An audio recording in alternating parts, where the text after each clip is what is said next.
Hi friends, welcome to DSN tech rapid reason classes. ఈరోజు మనం 6th, 7th, 8th క్లాస్లోనున్న Telugu భాషాంశాలు మొత్తం explain చేసుకుందాము. Grammar bit ఇక్కడ చూడండి. 6th class, 7th class, 8th class index. ఈ index నుండి కూడా చాలా ఇంపార్టెంట్ బిట్స్ ఉంది. అదే విధంగా మనం ఇప్పుడు నేను ఎక్స్ప్లెయిన్ చేస్తాను. ఇది 6th class index Telugu text book. ఇందులో బిట్స్ ఏ విధంగా వచ్చాయంటే ఆల్రెడీ ప్రీవియస్ బిట్ చెప్తున్నాను. చెరువు ఉంది. చెరువు అనే పాఠము ఏ ప్రక్రియకి చెందింది అని అడిగారు. చెరువు అనే పాఠం ఏ ప్రక్రియకు చెందింది? ఏ ప్రక్రియకు? స్వాగతం అనే ప్రక్రియకు చెందింది. పోతన బాల్యం యొక్క రచయిత ఎవరని అడిగారు. వానమామలే వరదాచార్యులు. పల్లదుర్గయ్య గారి వర్షం పాఠం ఏ ప్రక్రియకు చెందింది? ఖండకావ్యం. నెక్స్ట్ అభినందన లెసన్ శేష లక్ష్మీనారాచార్య యొక్క అభినందన పాఠం యొక్క ఇతివృత్తం ఏంటి? దేశభక్తి, శ్రమ, గౌరవం. నెక్స్ట్ ఉడత సాయం ఏ ప్రక్రియకు చెందింది? ఉడత సాయం ద్విపద ప్రక్రియకు చెందింది. బాలనాగమ్మ జానపద కథకు సంబంధించింది. ఈ విధంగా వెరీ ఇంపార్టెంట్ అండి ఇందులోనున్నవి, కాబట్టి తప్పకుండా చూసుకోండి. 7th క్లాస్ది చూద్దాం. 7th క్లాస్లో ప్రీవియస్ ఏవి వచ్చిందంటే శిల్పి లెసన్ రచయిత ఎవరు? గుర్రం జాషువా.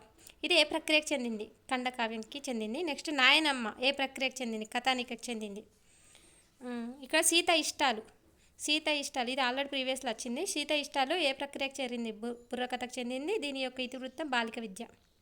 శ్రీలు పొంగిన జీవగడ్డ అనే పాఠము రాయపలూరు సుబ్బారావు గారు రచించారు. దీని యొక్క ఇతివృత్తం ఏంటి? దేశభక్తి. ఇలా చాలా ఇంపార్టెంట్ పాయింట్స్ ఉన్నాయండి.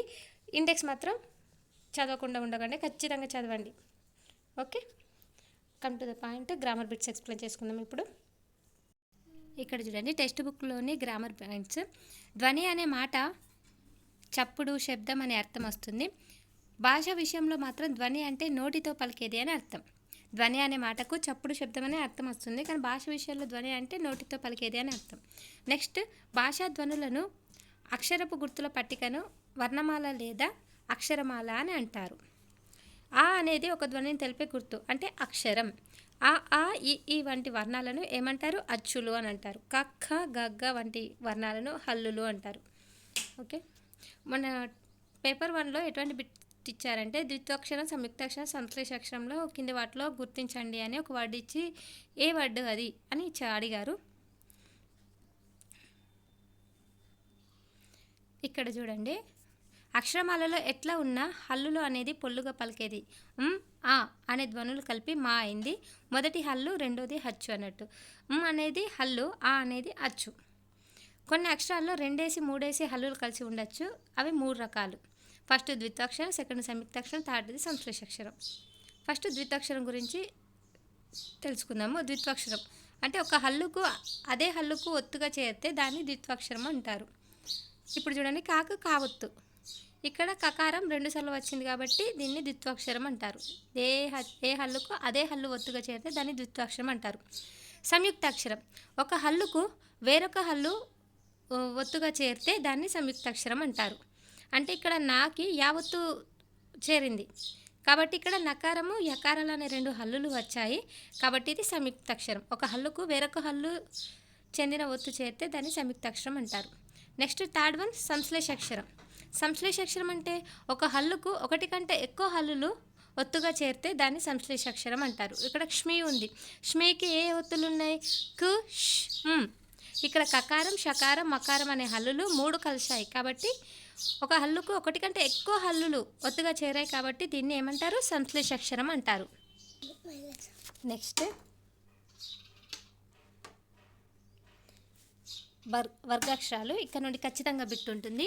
టెట్లో అయినా డిఎస్సిలోనైనా ఇక్కడ నుండి ఖచ్చితంగా బిట్ ఉంటుంది. అంటే కావర్గం, చవర్గం, టవర్గం అని కాదు, కానీ ఎట్లా ఇస్తారంటే ఇప్పుడు ఏ విధంగా బిట్లు ఉంటాయంటే అల్ప ప్రాణులు, వర్గయుక్కులు, మహాప్రాణులు, అనునాసికాలు, అంతస్తాలు, ఊష్మాలు అని వేటిని అంటారు.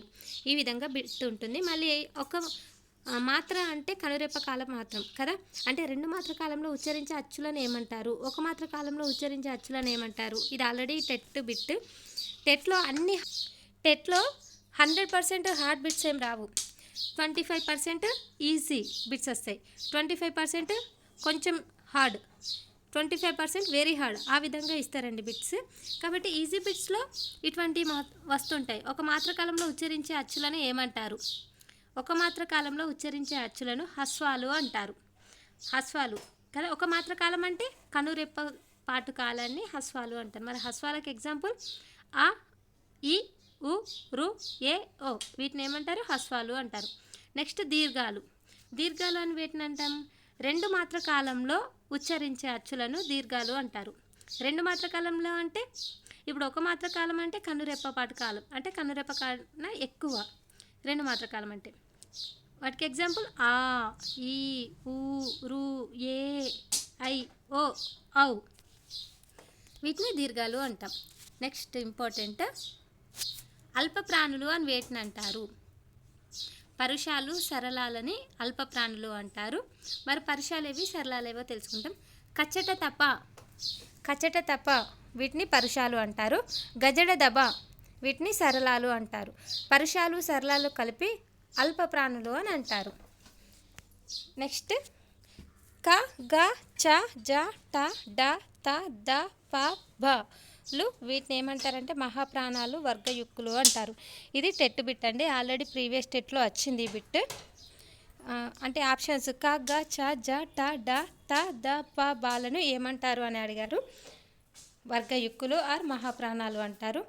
ఇన్య, న్య, న, న, మ వీటిని ఏమంటారు? అనునాసికాలు అంటారు. ముక్కుతో పలికే అక్షరాలను అనునాసికాలు అంటారు. నెక్స్ట్ అంతస్తాలు. అంతస్తాలను వీటిని అంటారు.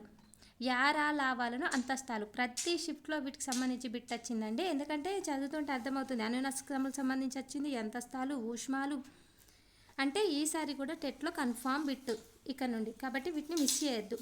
యారా లావాలను అంతస్తాలు అంటారు. షే, షా, సాహాలను ఊష్మాలు అంటారు. న్య, న, నా, మాలను అనునాసికాలు అంటారు. అల్ప ప్రాణాలను పెట్టినంటారు. సరళాలు పరుషాలను కలిపి అల్ప ప్రాణులు అంటారు. ఓకే, జాగ్రత్తగా చదవండి, గుర్తుంచుకోండి, బిట్ మిస్ చేయకండి.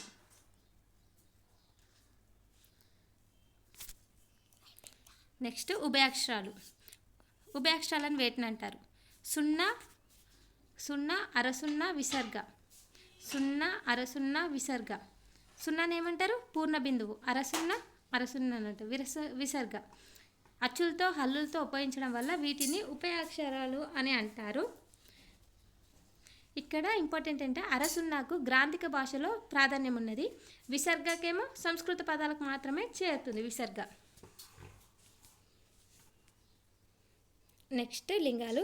స్త్రీలింగము, పులింగము, నపుంసకలింగము. అంటే స్త్రీలకు చెందిన పదాలను స్త్రీలింగం అంటారు, పురుషులకు చెందిన పదాలను పురుషలింగం అంటారు. స్త్రీలు కానీ పురుషులను కానీ సూచించవు ఇట్లాంటి పదాలను ఏమంటారు? నపుంసకలింగాలు అంటారు. నపుంసకలింగాలకు ఎగ్జాంపుల్ పిల్లి, ఎలుక, చెట్టు, కోతి, ఆ విధంగా అన్నట్టు. నెక్స్ట్ ఇక్కడ విభక్తి ప్రత్యయాలు ఇంపార్టెంట్. ఈ బాక్స్ మాత్రం ఖచ్చితంగా బై హ్యాడ్ చేసుకోండి, ఎందుకంటే very very important box. Paper 1 and paper 2లో ఖచ్చితంగా వస్తుంది. ఒక టెట్ అండ్ డిఎస్సిలో కాదు, ఏ కాంపిటేటివ్ ఎగ్జామ్ అయినా ఇటువంటి బిట్ ఖచ్చితంగా ఉండాల్సిందే తెలుగుకు సంబంధించి. డు, ము, ఊలు ప్రథమ విభక్తి. నిన్, నున్, లన్, కూర్చి గురించి ద్వితీయ విభక్తి. చేతన్చెన్, తోడంతోన్ తృతీయ విభక్తి. కొరకున్, కై, కోసం చతుర్థి విభక్తి. వలన్, కంటెన్, పట్టి పంచమ విభక్తి. కిన్, కున్, యొక్క, లోన్, లోపల షష్ఠి విభక్తి. అందున్, నన్ సప్తమి విభక్తి. ఓ, ఓరి, ఓయి, ఓసి సంబోధన ప్రథమ విభక్తి. Very very important box. ఎవరైనా ఈ బాక్స్ ఇట్లా బైహెడ్ కాకపోతే ఇప్పుడైనా బైహెడ్ చేయండి. ఏముందండి, 2 నిమిషాలు చదివితే అవి వచ్చేస్తుంది ఖచ్చితంగా. బిట్ మాత్రం మిస్ చేసుకోకండి, ఇక్కడ నుండి కూడా బిట్ కన్ఫామ్. నెక్స్ట్ అవయవం. అవయవం నుండి కూడా బిట్ వచ్చింది టెట్లో. లింగ వచన విభక్తులు లేని పదాలను అవయవాలు అంటారు. మరి లింగ వచన పదాలు అంటే ఏంటిది? లింగం అంటే స్త్రీలింగం, పులింగం. వచనాలు, విభక్తులు, ప్రత్యయాలు అంటే ఇప్పుడు విభక్తి ప్రత్యయాలు ఇప్పుడు చూడలేము, ఓ, ఓయి, ఓరి, ఓసి, డుమువులు అటువంటి పదాలు లేని పదాలను అవయవాలు అంటారు. ఓకే, అంటే మరి ఏంటి అవి అవయవాలు చూద్దాం ఇప్పుడు. అట్లని, అయితే, ఆహా వీటిని ఏమంటారు? అవయవాలు అంటారు. ఇప్పుడు నిదానమే ప్రధానము, అట్లని సోమరతనం పనికిరాదు. ఇందులో అవయవం ఏది? అట్లని. మనిషికి వినయం అలంకారం, అయితే అతి వినయం పనికిరాదు. ఇందులో అవ్యవం అయితే. ఆహా ఈ ప్రకృతి దృశ్యం ఎంత బాగుందో, ఇందులో అవ్యవం ఆహా. ఇలా గుర్తించాలి. ఇలా సెంటెన్స్ ఇస్తే ఇందులో అవ్యయం ఏది అంటే మనం ఐడెంటిఫై చేసేటట్టు ఉండాలి. అట్లని అయితే ఆహా మొదలైన పదాలను అవ్యవాలు అంటారు. డెఫినేషన్ కూడా వెరీ ఇంపార్టెంట్. లింగ వచన విభక్తులు లేని పదాలను అవ్యవాలు అంటారు.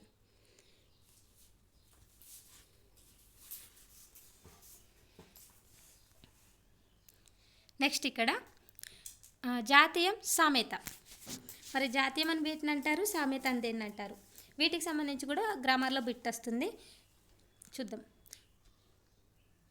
జాతీయం ఒక భాషలోని కొన్ని పదాలు కలిసి ఒక విశేష అర్థాన్ని ఇస్తే ఈ పదబంధాన్ని జాతీయం అని అంటారు. ఒక భాషలోని కొన్ని పదాలు కలిసి ఒక విశేష అర్థాన్ని ఇస్తే దాన్ని ఏమంటారు? జాతీయం అంటారు. దీన్ని పలుకుబడి, నానుడి అనే పేర్లతో కూడా పిలుస్తారు. జాతీయానికి మరో పేరు ఏంటి? ఇది ఇంపార్టెంట్ అండి, ఇక్కడ ఇంపార్టెంట్. జాతీయానికి మరో పేరు ఏంటి? పలుకుబడి, నానుడి. వీటిని ఉపయోగించడం వల్ల భాషకు సౌందర్యం కలుగుతుంది. ఎగ్జాంపుల్, చెవుని ఇల్లు కట్టుకొని గుండె చెరువైంది. ఇవి రెండేంటి? జాతీయాలు. నెక్స్ట్ సామెత అంటే చేద్దాం. సామెత నుండి సామెత ఏర్పడింది. ఒక అనుభవం ప్రజల్లో బాగా ప్రచారమై ఆ తర్వాత సామెత అవుతుంది. మంచి భావాల్ని పదునైన మాటలతో చెప్పడం సామెత యొక్క లక్షణం.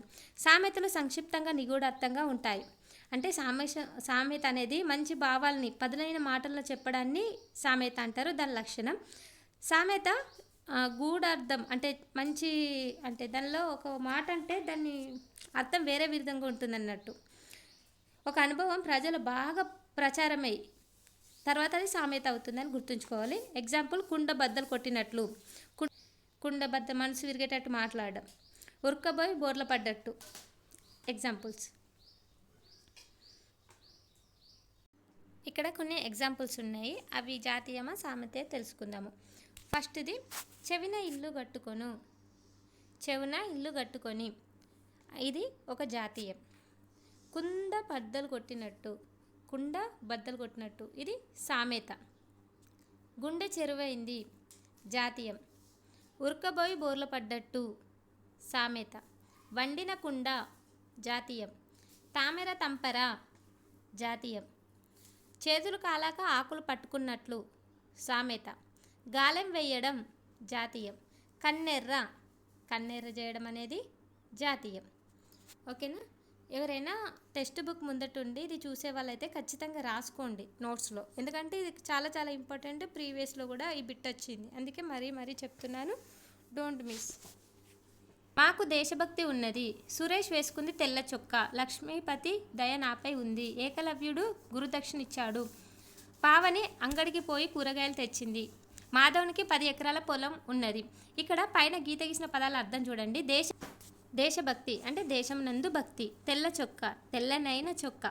లక్ష్మీపతి, లక్ష్మి యొక్క పతి. గురుదక్షిణ, గురువు కొరకు దక్షిణ. కూరగాయలు, కూర మరియు కాయ. 10 ఎకరాలు, 10 సంఖ్య గల ఎకరాలు. పై పదాల్లో వేర్వేరు అర్థాలు గల 2 పదాలు కలిసి ఒకే పదంగా ఏర్పడ్డాయి కదా. ఇలా అర్థవంతమైన 2 పదాలు కలిసి కొత్త పదంగా ఏర్పడేదాన్ని ఏమంటారు? సమాసం అంటారు. అంటే సమాసంలో 2 పదాలు ఉంటాయి. ఫస్ట్ పూర్వపదం అని, రెండోది ఉత్తర పదం అని అంటారు. ఇందులో ఫస్ట్ది ద్వంద్వ సమాసం గురించి తెలుసుకుందాం. ఇక్కడ గురు శిష్యులు అని ఉంది. ఇందులో 2 నామవాచకాలు ఉన్నాయి, గురువు, శిష్యువు. గురు శిష్యులు అనే పదంలో 2 పదాలు సులభంగా గుర్తించవచ్చు. అవేంటి? గురువు, శిష్యువులు. 2 కానీ అంతకంటే ఎక్కువ కానీ సమప్రాధాన్యం గల నామవాచకాలు కలిసి ఒకే మాటగా ఏర్పడే సమాసాన్ని ఏమంటారు? ద్వంద్వ సమాసం అని అంటారు.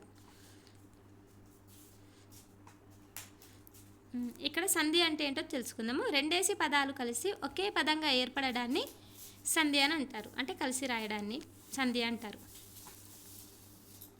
నెక్స్ట్ అర్థాలంతా ఒక వీడియోలో మొత్తం అర్థాలే ఎక్స్ప్లెయిన్ చేస్తాను, ఇప్పుడు వద్దు.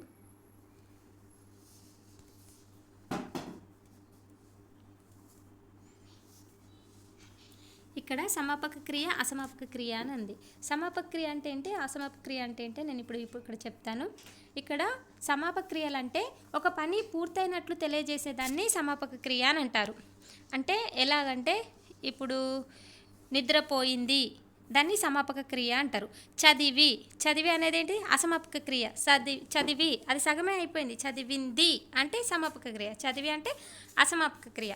ఏదైనా పని పూర్తి కానట్లు తెలిపే క్రియలను అసమాపక క్రియలు అంటారు. పని పూర్తయిన దాన్ని తెలిపేది సమాపక క్రియలు అంటారు. ఇది గుర్తుంచుకోండి, ఖచ్చితంగా బిట్ వస్తుంది.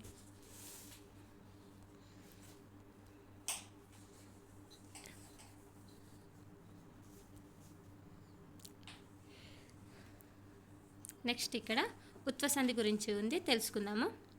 రాముడు ప్లస్ అతడు, రాముడతడు. రాముడు ఇక్కడ రాముడు, ప్లస్ అతడు, రాముడతడు, ప్లస్ ఆ వచ్చింది కదా. దీన్ని ఉత్తునకు అచ్చుపరమైతే సంధి తప్పక జరుగుతుంది కాబట్టి ఇది ఏం సంధి? ఉత్వసంధి అంటారు. సోముడు ప్లస్ ఇతడు, సోముడితడు. మనము ప్లస్ ఉంటిమి, మనం ఉంటిమి. అతడు ప్లస్ ఎక్కడ? అతడెక్కడ. ఓకే. నెక్స్ట్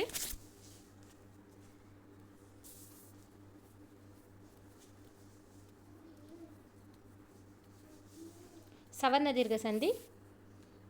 సవర్ణ దీర్ఘ సంధి ఏంటంటే ఆ ఈ ఊరులకు అవే అచ్చులు వచ్చి చేరినప్పుడు వాటి దీర్ఘం ఏకాదేశం అవుతుంది.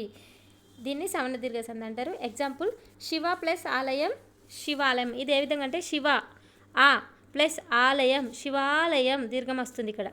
ముని ఈ ప్లస్ ఇంద్రుడు, మునీంద్రుడు. భాను ప్లస్ ఉదయం, భానూదయం అని వస్తుంది. మాతృ ప్లస్ రుణం, మాతృనం. దీర్ఘం ఇట్లా వస్తే దాన్ని సవర్ణ దీర్ఘం సంధి అంటారు. దీర్ఘం రాకపోతే అది అత్వసంధి అవుతుంది, గుర్తుంచుకోండి. ఇక్కడ చూడండి, ఇది ఇంపార్టెంట్. ఇంతకుముందు చెప్పాను కదా, ప్రీవియస్ వీడియోలో చెప్పాను ఇవి. ఆహా ఎంత బాగుందో అంటే ఇది ఆశ్చర్యాన్ని తెలియజేస్తుంది. చేతులు కడుక్కో అంటే విధిగా చేయాల్సిన పని కాబట్టి దీన్ని విద్యార్థార్థకం అంటారు. మన రాష్ట్ర రాజధాని ఏది? ఇక్కడ క్వశ్చన్ మార్క్ ఉంది కాబట్టి ఇది ప్రశ్నార్థకం.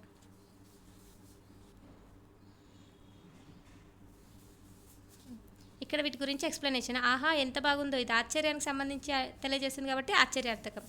విధిగా చేయాల్సిన పని విద్యార్థకం. ప్రశ్నించే వాక్యాలను ప్రశ్నార్థకం అంటారు. నెక్స్ట్ ఇక్కడ దయచేసి మీరు రావాలి, మిమ్మల్ని నేను ప్రార్థిస్తున్నాను, వారు చదువుకోవాలని నేను వేడుకుంటున్నాను అంటే ప్రార్థిస్తున్నట్లు తెలిపే వాక్యాలను ప్రార్థన వాక్యం అని అంటారు. నెక్స్ట్ సామర్థ్యార్థ వాక్యం అంటే ఒక సామర్థ్యాన్ని తెలిపే భావాన్ని కనిపించినట్లు ఉన్నట్లయితే దాన్ని సామర్థ్యార్థ వాక్యం అంటారు. అంటే నడిచి వెళ్ళు, నేను ఉన్నత చదువు చదవగలను, భయం లేకుండా మాట్లాడగలను అంటే తన సామర్థ్యాలను తెలియజేస్తుంది కాబట్టి దాన్ని సామర్థ్యార్థ వాక్యం అని అంటారు.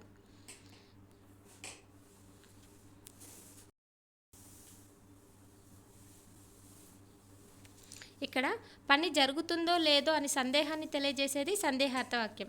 అంటే ఎగ్జాంపుల్ రేపు వర్షం పడవచ్చు, ఈ ఎండ కాస్తదో లేదో, ఆ విధంగా అంటే సందేహం ఉన్న వాక్యాలను సందేహార్థ వాక్యం అంటారు.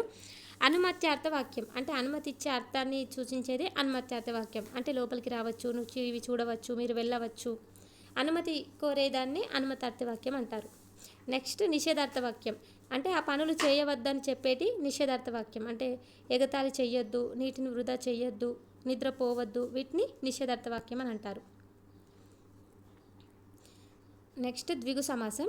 ఇంతకుముందు ఒక సమాసంలో రెండు సమానార్థాలు గల నామవాచకాలు వస్తే దాన్ని ద్వంద్వ సమాసం అని చెప్పుకున్నాం కదా. ఇప్పుడు ద్విగు సమాసం. ద్విగు సమాసం యొక్క మీనింగ్ ఏంటంటే ఒక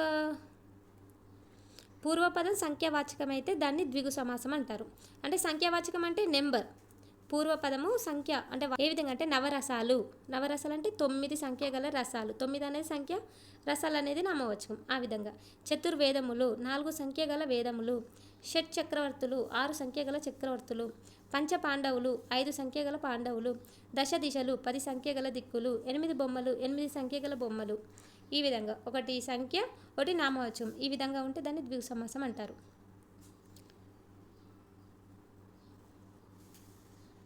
ఇందులో తెలంగాణ పదాలు ఉన్నాయండి, కొన్ని సామెతలు కూడా ఉన్నాయి. నానార్థాలు, వ్యుత్పత్తార్థాలు, ప్రకృతి వికృతులు ఇవన్నీ మనము ఒక వీడియోలో క్లియర్గా ఎక్స్ప్లెయిన్ చేసుకున్నాము. ఈ వీడియో మీకు నచ్చినట్టయితే లైక్ చేయండి, షేర్ చేయండి. 8th క్లాస్ టెక్స్ట్ బుక్ సపరేట్గా ఎక్స్ప్లెయిన్ చేస్తాను. Thank you.